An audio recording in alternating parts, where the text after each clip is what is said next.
वहीं सीजफायर के बीच ट्रंप का बड़ा बयान सामने आया है। ईरान के पास फाइटर जेट तैनात हैं। ट्रंप ने कहा है वॉरशिप फौज की जवान भी तैनात है।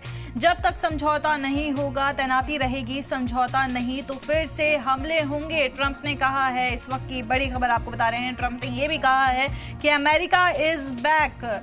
इस वक्त की बड़ी खबर बता रहे हैं, जहां सीजफायर के बीच ट्रंप ने एक बड़ा बयान दे दिया है कि ईरान के पास फाइटर जेट तैनात रहेंगे, वॉरशिप और फौज की तैनाती भी वहां रहेगी। जब तक समझौता नहीं होता है तैनाती रहेगी, समझौता नहीं तो फिर से हमले होंगे।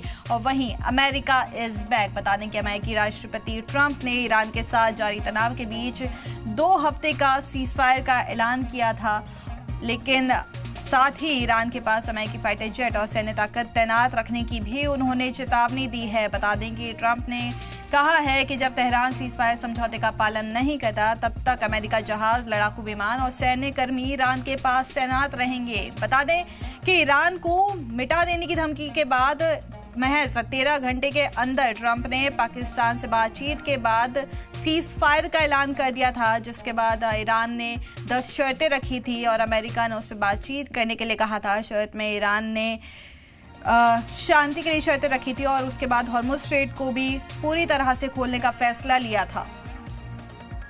लेकिन अब इसी के साथ ईरान ने फिर से सीजफायर के ऐलान के बाद एक बड़ा ऐलान कर दिया है। ट्रंप ने कहा है कि ईरान के पास फाइटर जेट तैनात रहेंगे और जब तक समझौता नहीं होगा तैनाती रहेगी, समझौता नहीं हुआ तो फिर से हमले होंगे।